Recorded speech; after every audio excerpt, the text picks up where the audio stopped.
عشق محبت عشق محبت آنا حسرت آنا حسرت عشق محبت عشق محبت آنا حسرت آنا حسرت. مسند رشد ہدایت پر جلوہ فکر علماء اہل سنت سامنے عقیدت و محبت کے ساتھ آج کی اس محفل میں شرکت کی سعادت حاصل کرنے والے عوام اہل سنت طالبان علوم نبویہ عقیدت مندان حضور فقیہ ملت، السلام علیکم ورحمۃ اللہ وبرکاتہ. وعلیکم السلام ورحمۃ السلام ورحمۃ اللہ وبرکاتہ. بسم اللہ الرحمن الرحیم.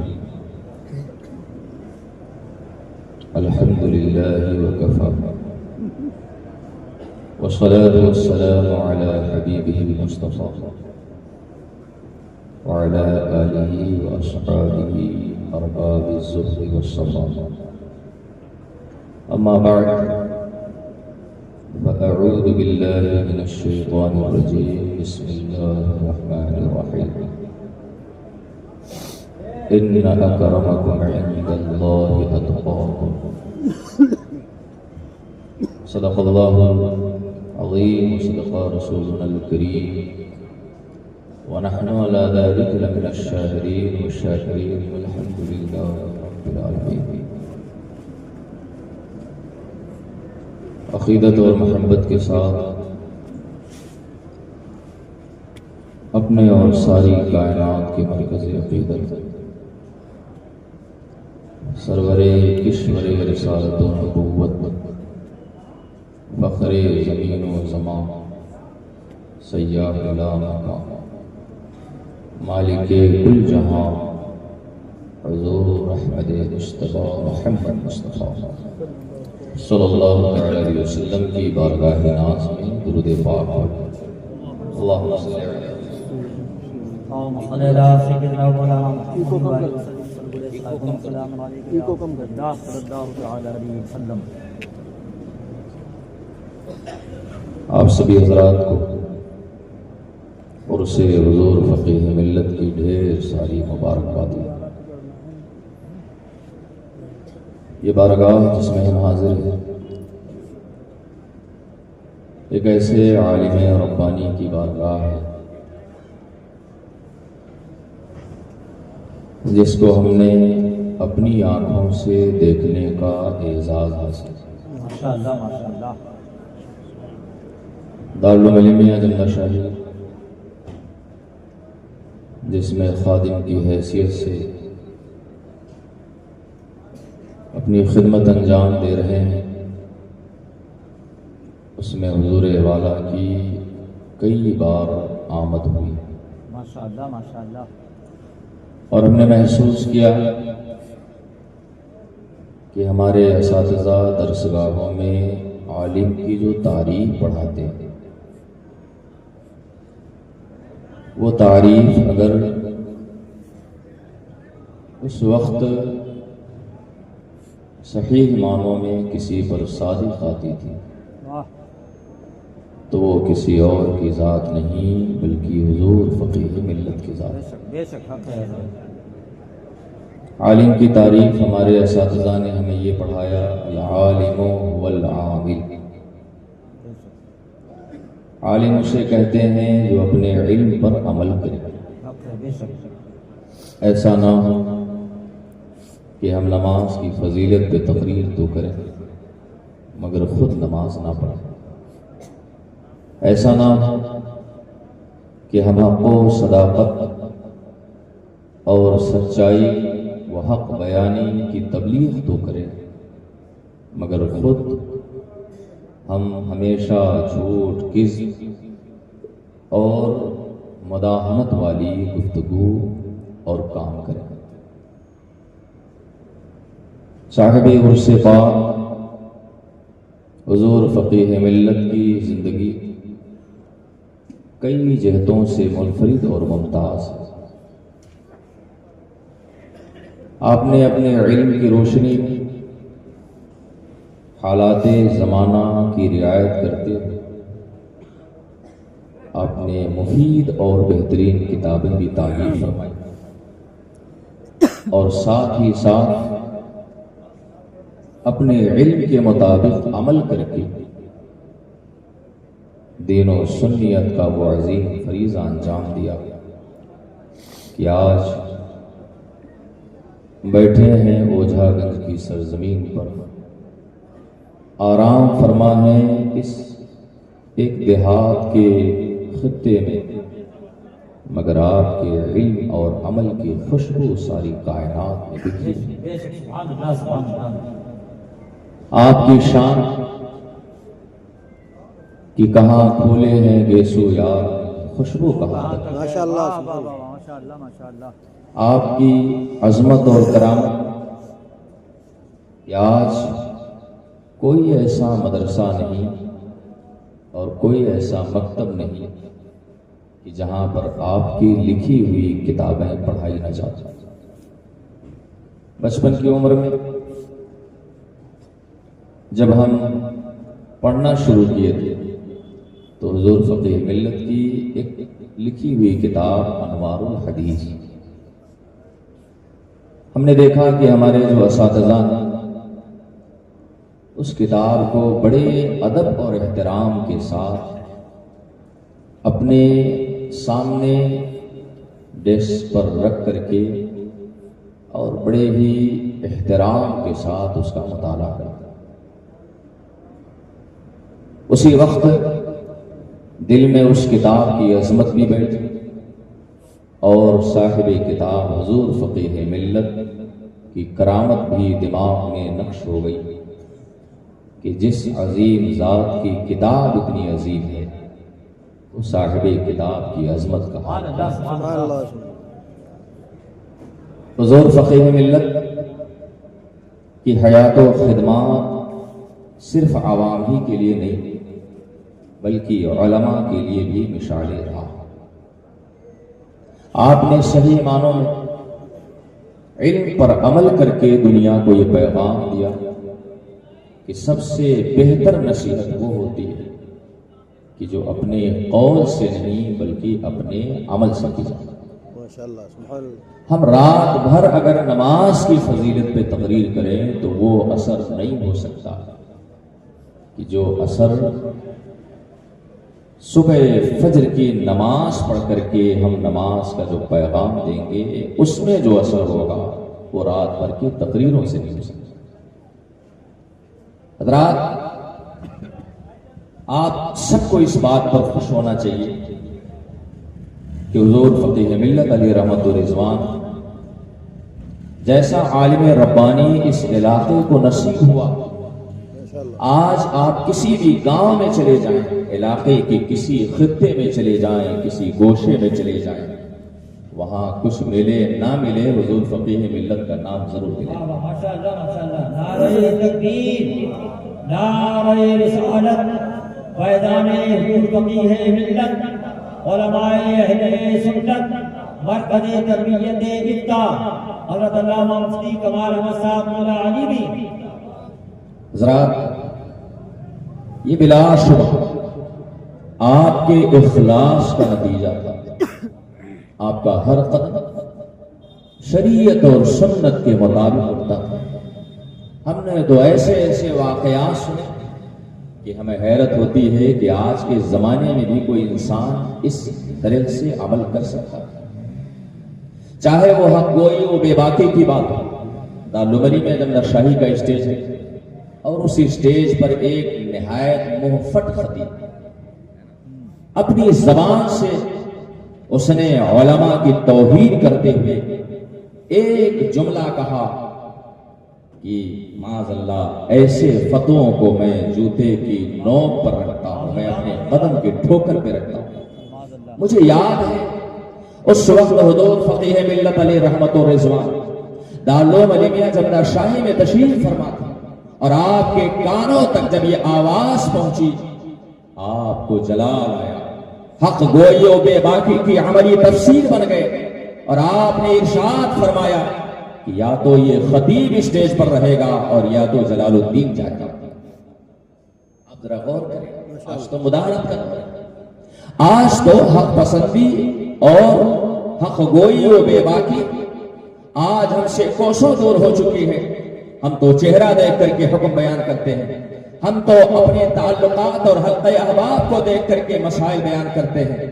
جہاں پر اپنا ہوتا ہے وہاں پر گرہ ڈھیل کر دی جاتی ہے اور جہاں پر غیر ہوتا ہے وہاں پر تنگ کر دیا جاتا ہے.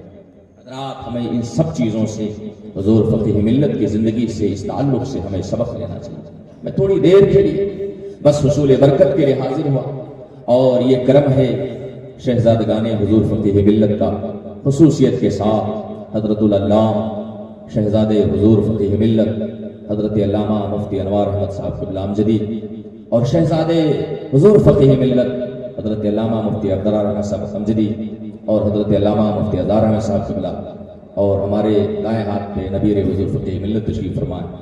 یہ ساری شخصیتیں ہمہ وقت ہم جیسے گنہگاروں پر حضور فقیہ ملت کا فیضان اڈیلتی رہتی ہیں. اللہ کریم ان سب کو سلامت رکھے اور ان کے علمی فیضان سے عالم اسلام کو مستفیض و مستقیم فرمائے. حضرات, اللہ نے ہمیں بہت ساری نعمتیں عطا کی, مگر ان ساری نعمتوں میں اور ان ساری دولتوں میں ایک ایسی دولت ہے جس دولت کی طرح دنیا میں کوئی دولت نہیں, اور اتنی قیمتی دولت ہم اگر تلاشنے نکلیں تو ہمیں قارون کے خزانے میں بھی اتنی قیمتی دولت نہیں مل سکتی. اور دولتوں کا حال یہ ہے کہ وہ زمین کے اوپر کام آتی, چاہے وہ زمین ہو, چاہے وہ جائیداد ہو, چاہے وہ روپے اور پیسے ہو, چاہے وہ ہیرے جواہرات ہو, چاہے وہ پراپرٹی کی شکل میں ہو, ساری دولتیں زمین کے اوپر کام آتی ہیں. سانسیں چل رہی ہیں وہ دولت کام آ رہی ہے, نفس کی رفتار چل رہی ہے وہ دولت کام آ رہی ہے, ہماری زندگی سلامت ہے وہ دولت کام آ رہی ہے. مگر یہ اللہ کے نیک بندو, اسی کائنات میں اللہ نے ہمیں ایک ایسی دولت بھی عطا کی ہے تو دولت ہمیں زمین کے اوپر بھی کام آتی ہے, زمین کے نیچے بھی وہ دولت کام آتی ہے. حضرات, آپ ذرا سوچیں تو صحیح, مرنے کے بعد جب آپ کی قبر تیار کر دی گئی اور آپ کو قبر کے حوالے کر دیا گیا, آپ کی زمین آپ کے ساتھ نہیں گئی, آپ کی جائیداد آپ کے ساتھ نہیں گئی, آپ کی پراپرٹی آپ کے ساتھ نہیں گئی, آپ کا مال و منال آپ کے ساتھ نہیں گیا, آپ کا جاہ و جلال آپ کے ساتھ نہیں گیا. صرف ایک شے ہے جسے آپ اپنے سینے میں چھپا کے لے گئے ہیں, صرف ایک نعمت ہے جسے آپ اپنے نہانے دل میں چھپا کے لے گئے ہیں. وہ کوئی اور نعمت نہیں ہے بلکہ یہ وہی نعمت ہے جس کے بارے میں میرے امام نے فرمایا تھا, سونا جنگل رات اندھیری چھائی بدری کالی ہے, سونے والے جاگتے رہیو, سوروں کی لکھوالی ہے اور سونا پاس ہے, سونا بن ہے, سونا زہر اٹھ پیارے, تو کہتا ہے نیند ہے میٹھی, تیری مدہی نرالی ہے. یہ دولت کوئی اور نہیں ہے بلکہ یہ ایمان کی دولت ہے, یہ ایقان کی دولت ہے, یہ اللہ پر عقیدے توحید کی دولت ہے. اگر ایمان ہے تو سمجھ جاؤ ساری دولتیں سلامت ہے. ایمان ہے تو نماز ہے, ایمان ہے تو روزہ ہے, ایمان ہے تو زکات ہے, ایمان ہے تو حج ہے, ایمان ہے تو صدقات ہے, ایمان ہے تو خیرات ہے. حضرات, یہ کہہ لیا جائے کہ ایمان ہے تو سب ہے اور ایمان نہیں ہے تو کچھ نہیں ہے. اسی لیے میں آپ سے گزارش کروں گا, اگر دولت جا رہی ہے تو چلی جانے دیں, اگر زمین اور جائیداد جا رہی ہے تو آپ اس کی پرواہ نہ کریں. آپ کے ہاتھ سے اگر آپ کی آل اولاد بھی جا رہی ہے تو آپ اس کی فکر نہ کریں, ہمیشہ اس بات کی پرواہ کریں کہ سب چلا جائے مگر دولت ایمان ہاتھ سے نہ چھوٹے.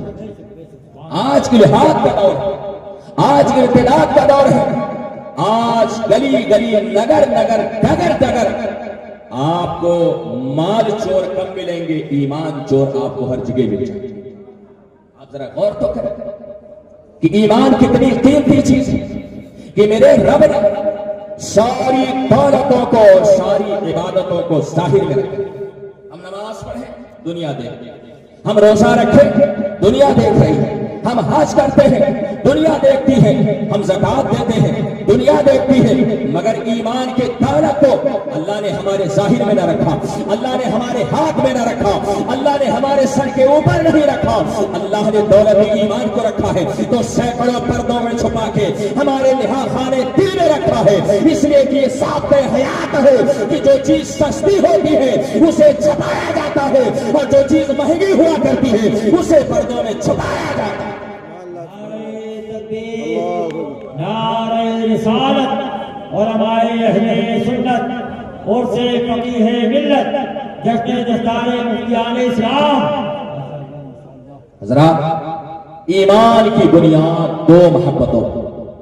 اب آپ سوچ رہے ہوں گے کہ ایمان بچے تو کیسے، ایمان کی حفاظت ہم کیسے کریں؟ تو آپ اس مسئلے کو اپنے دل پہ لکھ لیں کہ ایمان کی بنیاد دو محبتوں پر، ایک کو محبت الہی کہتے ہیں اور دوسرے کو محبت رسول کہتے ہیں۔ محبت الہی بھی ضروری اور محبت رسول بھی ضروری۔ محبت خدا محبت رسول کے بغیر مکمل نہیں، اور محبت رسول محبت خدا کے بغیر مکمل نہیں۔ مگر ایک چیز میں آپ کو بتا دوں، میرے امام اہل سنت حضرتوں کے حضرت اعلیٰ حضرت امام عشق و محبت نے فرمایا، آپ اپنے ایک خطاب میں اور ایک تقریر میں ارشاد فرماتے ہیں، وہ تقریر ملفوظ ہے، اعلیٰ حضرت ارشاد فرماتے ہیں کہ کوئی انسان اگر کلمہ لا الہ الا اللہ پڑھ لے تو وہ مومن کامل نہیں ہو سکتا ہے، اس کے ایمان کو کمال نہیں حاصل ہو سکتا ہے۔ مگر اعلیٰ حضرت فرماتے ہیں کہ اگر کوئی بندہ مومن محمد رسول اللہ پڑھ لے تو اعلیٰ حضرت فرماتے ہیں کہ اس کا ایمان مکمل ہو گیا۔ پتہ کیا چلا، صرف لا الہ الا اللہ پڑھنے سے ایمان مومن کامل نہیں ہو سکتا ہے۔ انسان جب محمد رسول اللہ پڑھ لے اس کا عقیدہ توحید بھی مکمل ہے، اس کا عقیدہ رسالت بھی مکمل ہے۔ اعلیٰ حضرت نے فرمایا کہ اعلیٰ حضرت کے ارشاد کے مطابق ایمان کی تکمیل اور ایمان کا کمال تب حاصل ہوتا ہے جب انسان کے دل میں اللہ کی بھی محبت ہو اور اللہ کے رسول کی بھی محبت۔ مگر سوال یہ ہے کہ آج جتنے بھی موحدین ہیں سب یہ دعویٰ کر رہے ہیں کہ ہم خدا سے محبت کرتے ہیں۔ آپ کسی عیسائی سے جا کے پوچھ لو کہ تم اللہ کو مانتے ہو، اللہ سے محبت کرتے ہو، وہ بھی سینہ ٹوک کے کہے گا کہ ہم اللہ سے محبت کرتے ہیں۔ آپ کسی یہودی سے پوچھ لو، وہ بھی یہی کہے گا کہ ہم خدا سے محبت کرتے ہیں۔ حضرات، دنیا میں جتنے بھی موحدین ہیں کسی بھی شکل میں ہوں سب خدا سے محبت کا دعویٰ کرتے ہیں۔ مگر آؤ ذرا دیکھو تو صحیح، ہمارے بزرگوں نے کچھ چھوڑا نہیں ہے۔ ہمیں ضرورت اس بات کی ہے کہ ہم اپنے بزرگوں کی کتابوں کو پڑھیں۔ حضرت قاضی ایاز مالکی رحمۃ اللہ علیہ شفا شریف ان کی کتاب مستطاب ہے، آپ شفا شریف میں اس مسئلے کا حل پیش فرما دے رہے ہیں کہ آج یہودی بھی دعویٰ کر رہا ہے کہ ہم خدا والے ہیں، آج عیسائی بھی دعویٰ کر رہا ہے کہ ہم خدا والے ہیں، آج ہر موحد دعویٰ کر رہا ہے کہ ہم توحید والے ہیں۔ مگر توحید کس کی مکمل ہے؟ اللہ کی محبت کس کی مکمل ہے؟ حضرت قاضی ایاز مالکی حضرت سہل بن سعد کا قول نقل کرتے ہیں، اس قول کو آپ اپنے دل میں بیٹھا لیں۔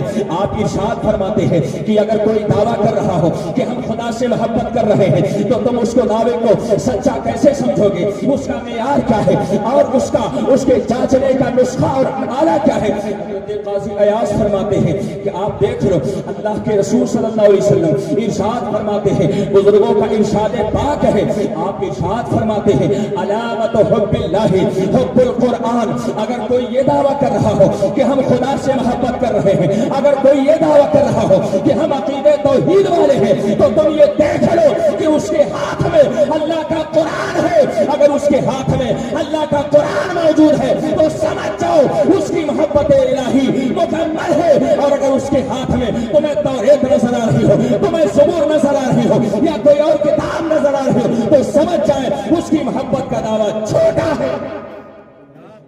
بتائیے ذرا کہ اللہ سے محبت یہ اس وقت مکمل ہوگی کہ جب انسان اللہ سے محبت کرے اور اللہ کے کلام سے بھی محبت کرے۔ آج کے اس دور میں ہم سب سے زیادہ اگر غفلت برت رہے ہیں تو وہ ہم قرآن سے برت رہے ہیں۔ ہمارے گھر میں اللہ کا قرآن موجود ہے، مگر ہمیں افسوس ہے مسلمانوں کہ آج ہم دعا کرانے کے لیے، آج ہم جھاڑ پھونک کرانے کے لیے، آج ہم تعویذ کے لیے، آج ہم کسی کے یہاں جا کے 4 گھنٹہ لائن لگا دیتے، مگر اللہ کا قرآن ہمارے گھر میں رکھے، قرآن کریم کی برکتیں ہمارے گھر میں، کبھی ہمیں توفیق نہیں ہوتی ہے کہ ہم اللہ کا قرآن اٹھا کر کے اور قرآن کریم کی برکتیں ہم حاصل کریں. حضرات آج ہمارے گھر میں اگر آسیب کی شکایت ہوئی, اگر کوئی شیطانی حرکت ہوئی, ہم دوڑ کے پہنچے اپنے گاؤں کے امام صاحب کے پاس, کوئی مضبوط تعویذ بنا دیجیے, بہترین نقش والا تعویذ چاہیے, زعفران والا تعویذ چاہیے. یہ اللہ کے نیک بندو, تعویذ کے جواز سے ہمیں کوئی کلام نہیں ہے, مگر اس بات پر آپ غور کیوں نہیں کرتے کہ جس گھر میں اللہ کا قرآن موجود ہو, جس گھر میں خدا کا کلام موجود ہو, میرے آقا ارشاد فرماتے ہیں, مصطفیٰ جان رحمت کی زبان نبوت کا یہ فرمان سنیں, آقا کریم کا ارشاد ہے کہ جس گھر کے دروازے پر اللہ کے قرآن کی تلاوت کی جاتی ہے اس گھر میں شیطان کبھی داخل نہیں ہوتا. آج ہمیں حیرت ہوتی ہے, آپ کو اللہ نے کتنا بڑا انعام عطا کر دیا. ہم نے جزدان میں سورج کو چھپا رکھا ہے, کھول کر رکھ دے تو ہر گھر میں اجالا ہوگا. حضرات آج ہر کوئی قرآن سے محبت کا دعویٰ کر رہا ہے, آج ہر کوئی یہ دعویٰ کر رہا ہے کہ ہم قرآن سے محبت کرتے ہیں. بد مذہبوں کو آپ دیکھ لیں, وہ سب سے زیادہ قرآن پڑھتے ہیں, رات دن وہ قرآن لیے بیٹھے رہتے ہیں, ان کا حل خشک ہو جاتا ہے قرآن کی تلاوت کرتے کرتے. اور یہ تو میرے آقا عالم غیب بہت پہلے فرما گئے ہیں کہ ایک زمانے میں ایسی قوم آئی تھی جو اس کثرت سے قرآن پڑھے گی کہ تم دیکھو گے تو اپنے احساس کمتری کا شکار ہو جاؤ گے. تم یہ سوچو گے کہ ہم کیا پڑھتے ہیں, یہ کیا پڑھتے ہیں. مگر اے اللہ کے نیک بندو, آؤ تو ذرا دیکھو تو صحیح, ہمارے بزرگوں نے ہر گوشے کو حل کر دیا ہے. آج ذہن میں سوال اٹھتا ہے کہ قرآن ہم کب پڑھتے ہیں, وہ زیادہ پڑھتے ہیں. آج بد مذہب اپنے ساتھ قرآن لے کے چلتے ہیں, ٹرین میں دیکھو تو قرآن پڑھ رہے ہیں, پلین میں دیکھو تو قرآن پڑھ رہے ہیں, اسٹیشن پر بھی قرآن پڑھ رہے ہیں, ایئرپورٹوں پر بھی قرآن پڑھ رہے ہیں, ہر جگہ قرآن کی تلاوت کر رہے ہیں. مگر کیا یہ سچے مسلمان ہے؟ کیا صرف قرآن پڑھنے سے کوئی مسلمان صادق ہو جائے گا؟ نہیں مسلمانوں, حضرت سالم نے ساتھ کا فرمان سنیں, وہ علامت حب القرآن حب النبی صلی اللہ علیہ وسلم. صرف قرآن پڑھنے سے کوئی مومن کامل نہیں ہو سکتا ہے. جو قرآن بھی پڑھے اور صاحب قرآن سے محبت بھی کرے وہی مومن کامل کہلائے. نعرہ تکبیر, نعرہ رسالت, عظمت قرآن مقدس. حضرات آج کوئی اگر رات دن قرآن پڑھے مگر صاحب قرآن جن پر اللہ کا کلام نازل ہوا, جن پر اللہ کے قرآن کا نزول ہوا, اگر ان کی محبت نہیں ہے تو یہ سمجھ جاؤ کہ وہ صرف قرآن کے لفظوں سے محبت کرتا ہے, قرآن کے روح سے اسے محبت نہیں ہے. ذرا سوچو تو صحیح, آج ہر کوئی دعویٰ کر رہا ہے کہ ہم قرآن سے سچی محبت کرتے ہیں, مگر ہمارے بزرگوں نے بہت پہلے فیصلہ کر دیا کہ قرآن سے محبت اسی کی سچی ہوگی جو قرآن لانے والے سے سچی محبت کرے گا. اسی لیے تو ڈاکٹر اقبال نے کہا تھا, محمد کی محبت دین حق کی شرط اول ہے, اسی میں ہو اگر خامی تو سب کچھ نامکمل ہے. کہ محمد سے وفا تو نے تو ہم تیرے ہیں, یہ جہاں چیز کا ہے لوہو قلم تیرے. مگر یہاں پر آ کر کے پھر گاڑی پھنسا. آج ہر کوئی دعویٰ کرتا کہ ہم نبی سے سچی محبت کرتے ہیں. آج جو شخص 8 دن پہ مسجد میں آ رہا ہے وہ بھی دعویٰ کر رہا ہے, مولانا صاحب آپ کا محبت کرو, ہم تو آپ سے زیادہ محبت کرتے ہیں. اور بیچارے کچھ تو 360 والے سال بھر میں وہ کبھی کبھار جاتے ہیں اللہ کو یاد کرنے, مگر نعرہ ایسے لگائیں گے کہ آپ اپنے آپ کو کمتر سمجھنے لگیں گے. آج ہر کوئی یہ دعویٰ کر رہا ہے کہ ہم نبی سے سچی محبت کرتے ہیں. آج ہر کوئی اس بات کا نعرہ لگا رہا ہے کہ ہم نبی سے سچی محبت کرتے ہیں. حضرات جو انسان نماز نہیں پڑھتا ہے وہ بھی کہتا ہے ہم نبی سے سچی محبت کرتے ہیں. جو انسان اللہ کا فرض روزہ نہیں رکھتا ہے وہ بھی کہتا ہے ہم اللہ نبی سے سچی محبت کرتے ہیں. جو انسان رات کے تاریکیوں میں شراب کو اپنے ہونٹوں سے لگاتا ہے وہ بھی دعویٰ کر رہا ہے نبی سے سچی محبت کرتے ہیں. جو جوئے کی محفلوں کو گرم کر رہا ہے وہ بھی کہتا ہے نبی سے سچی محبت کر رہے ہیں. جو جھوٹ رات دن بولتا ہے وہ بھی کہتا ہے نبی سے سچی محبت کرتے ہیں. مگر یہ اللہ کے نیک بندو, ہمارے بزرگوں نے ہر چیز کا حل فرما دیا ہے. کس کی محبت رسول سچی ہے اور کس کی محبت رسول جھوٹی ہے, اگر اس کو جانچنا ہو, اگر اس کو پرکھنا ہو تو آپ ذرا بزرگوں کی کتاب اٹھا کے دیکھو. حضرت سالم بن سعد کے فرمان کا یہ آخری حصہ ملاحظہ کریں. آپ ارشاد فرماتے ہیں ہیں علامت حب اللہ حب القرآن، و علامت حب القرآن حب النبی صلی اللہ علیہ وسلم، و علامت حب النبی صلی اللہ علیہ وسلم حب سنت ہی۔ حضرات یہی وہ آخری حصہ ہے جس پر آ کر کے ہماری گفتگو مکمل ہوتی ہے۔ اللہ سے محبت کی پہچان قرآن سے محبت کرنا ہے، اور قرآن سے محبت کی پہچان نبی سے محبت کرنا ہے، اور نبی سے محبت کی پہچان کیا ہے؟ حضرات بزرگوں کا ارشاد دیکھیں، ہمارے بزرگان دین فرماتے ہیں اگر کوئی دعویٰ کر رہا ہو کہ ہم نبی سے سچی محبت کرتے ہیں تو آپ یہ دیکھ لو کہ اسے نبی کی سنتوں سے محبت ہے کہ نہیں، اسے نبی کی عادتوں سے محبت ہے کہ نہیں، اسے نبی کی سیرت سے محبت ہے کہ نہیں۔ جو انسان صحیح معنوں میں نبی کی سنتوں سے محبت کرتا ہے سمجھ لو اپنے نبی سے بھی محبت کرتا ہے، اپنے رسول سے بھی محبت کرتا ہے۔ اسی لیے میرے آقا ارشاد فرماتے ہیں من احب سنتی فقد احبنی، جو میری سنت سے محبت کرتا ہے یہ سمجھ لو کہ وہ رسول اللہ سے محبت کرتا ہے۔ اس پہلو پر ہمیں دھیان دینے کی ضرورت ہے۔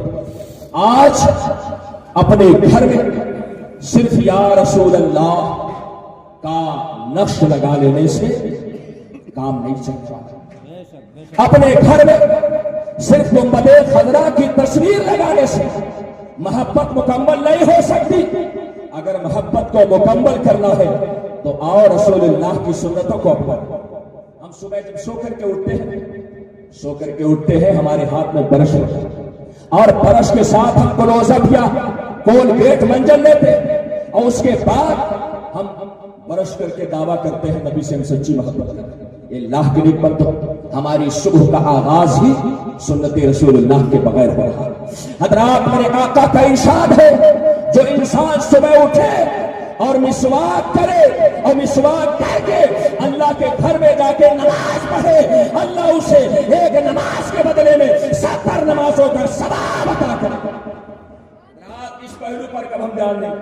ہمارا ہر قدم سنت کے خلاف۔ ابھی شادیوں کا سیزن چل رہا ہے، اللہ رحم فرمائے مسلمان کون کون سے پہلو کی اصلاح کی جائے اور کیا کیا آپ کو بتایا جائے۔ ہم شادیوں میں اس قدر اس کی خوشیوں میں مگن ہو جاتے ہیں کہ شادی رسول کی سنت ہے اسے بھی بھول جاتے ہیں۔ جہیز ہم دیتے ہیں، ڈی جے 12 سانگ والا ہم لاتے ہیں، ناچ گانا ہم کراتے ہیں، اور اس کے بعد جب بارات نکلی 25 گاڑیوں کا قافلہ جا رہا ہے۔ آج حالت یہ ہے کہ پہلے گاڑیاں مختلف نو کی ہوتی تھی مگر آج گاڑی ایک نو کی جا رہی ہے۔ ایسا لگ رہا ہے جیسے کسی منتری کا قافلہ جا رہا ہے۔ یہ اللہ کے نیک بندو، میرے آقا نے ارشاد فرمایا ہے نکاح میں سنتی، نکاح میری سنت ہے، نکاح کو اگر رسول اللہ کے سنت کے مطابق کرو گے، میرے آقا کا فرمان ہے کہ جو نکاح کو سنت کے مطابق کرے اللہ اسے غربت سے بے نیاز فرما دے۔ آخری بات آپ سے عرض کر دوں اور آپ سے میں گزارش ہونا چاہتا ہوں، علماء کا کی آمد ہے الحمدللہ، یہ ایک ذمہ دار اسٹیج ہے، اور میں اس ذمہ دار اسٹیج سے آپ سے صرف اور صرف اتنی سی گزارش کر کے رخصت ہو رہا ہوں کہ آؤ ایک بار پھر سے وہی زمانہ لائے جو صحابہ کرام کا زمانہ۔ حضرات صحابہ کرام، اللہ اکبر، ایک صحابی رسول اپنے گھر سے مسجد نبوی کی طرف آ رہے ہیں۔ آقا دو جہاں صلی اللہ علیہ وسلم مسجد میں خطبہ ارشاد فرمایا۔ آپ نے اپنی زبان سے ارشاد فرمایا کہ اے لوگوں بیٹھ جاؤ۔ صحابی رسول راستے میں جہاں تھے وہیں پر بیٹھ جاتے ہیں۔ کسی نے پوچھا مسجد قریب تھی کیوں نہیں گئے، راستے میں کیوں بیٹھ گئے؟ اللہ اکبر، صحابی رسول کے اتباع سنت کا حال تو ملاحظہ کرے۔ آپ ارشاد فرماتے ہیں میرے نبی نے جب کہہ دیا بیٹھ جاؤ تو دنیا کی کوئی طاقت میرے قدموں کو آگے نہیں لے جا سکتی ہے۔ نبی نے کہہ دیا بیٹھ جاؤ تو میں بیٹھ گیا۔ میں نے مسجد کا انتظار نہیں کیا، میں نے اللہ کے گھر کا انتظار نہیں کیا، اس لیے کہ میرے نزدیک اللہ کے گھر سے زیادہ رسول اللہ کے سنت کی اہمیت یہ چیز ہے۔ آپ اسے اپنے ذہن و دماغ میں بٹھائیں۔ اور آج فساد امت کا زمانہ ہے، آج ہمارے چہروں پر داڑھی نہیں، آج ہماری زندگی نماز کے خوشبو سے محروم، آج ہماری زندگی کا ہر قدم سنت کے خلاف ہو رہا ہے۔ حضرات آپ ذرا غور تو کریں، آپ سنت صرف ظاہری چیزوں کو نہ سمجھیں، سچ بولنا بھی نبی کی سنت ہے، وفاداری کرنا بھی نبی کی سنت ہے، وعدہ وفائی کرنا بھی نبی کی سنت ہے۔ کسی کو دھوکہ نہ دینا بھی نبی کی سنت ہے۔ حضرات یہ ساری سنت ہے اپنی زندگی میں اپنائے۔ میرے آقا کا ارشاد کریم ہے من تمسک بسنتی عند فساد امتی فلہ اجر مثل شہید۔ ایک شہید جب بازو کٹواتا ہے تب شہادت کا ثواب پاتا ہے، جب گردن کٹواتا ہے تب شہادت کا ثواب پاتا ہے، جب سینہ چھدواتا ہے تب شہادت کا ثواب پاتا ہے۔ مگر باہر امت محمدیہ آپ کے لیے احساس کی بات ہے، نبی آخر الزمان نے ارشاد فرمایا کہ فساد امت کے وقت جو انسان میری ایک سنت کو اپنا لے گا اللہ اسے 100 شہیدوں کا ثواب عطا کر دے۔ آپ سے میں گزارش کر کے رخصت کی اجازت چاہوں گا کہ آؤ جس کے چہرے پر داڑھی نہیں ہے وہ نبی کے نام پر اپنے چہرے کو داڑھی کے نور سے سجا دے۔ جو شراب پی رہا ہے وہ شراب کو چھوڑ دے، اس لیے کہ میرے آقا نے فرمایا کہ جس ہونٹ کو شراب کا ایک خطرہ لگا ہوگا وہ کل حوض کوثر پر جام کوثر سے محروم ہے۔ جو نماز نہیں پڑھتا ہے اور نبی کے نام پر حضور فقیہ ملت کے اس عرس میں ہم یہ عہد کر لے حضور آپ کی بارگاہ میں ہم نے صرف نیاز پیش کیا ہے، یہاں سے جائیں گے انشاءاللہ آپ کی بارگاہ میں ہم نماز کا تحفہ پیش کریں گے انشاءاللہ اللہ ہمیں خیر کی توفیق عطا کرے۔ اور جو بھی میں نے عرض کیا آپ ٹھنڈے دل سے ان پر غور کریں۔ نبی کی سنت کے بغیر ہماری زندگی ادھوری ہے۔ جس انسان کو نبی سے سچی محبت ہوگی وہ انسان نبی سے سچی محبت کرے گا۔ قرآن ارشاد فرما رہا ہے کہ لقد کان لکم فی رسول اللہ اسوۃ حسنہ۔ آج تم دنیا کے ایکٹر اور ایکٹریس کو دیکھ رہے ہو، اگر تمہیں اپنا آئیڈیا چننا ہے تو اس ذات کو سنو جس کے بارے میں میرے امام نے فرمایا تھا وہ کمال حسن حضور ہے کہ گمان نفس چاہا نہیں، یہی پھول ہاتھ سے دور ہے، یہی شمع ہے کہ دھواں۔ وما توفیق الا باللہ وآخر دعوانا ان الحمد للہ رب العالمین۔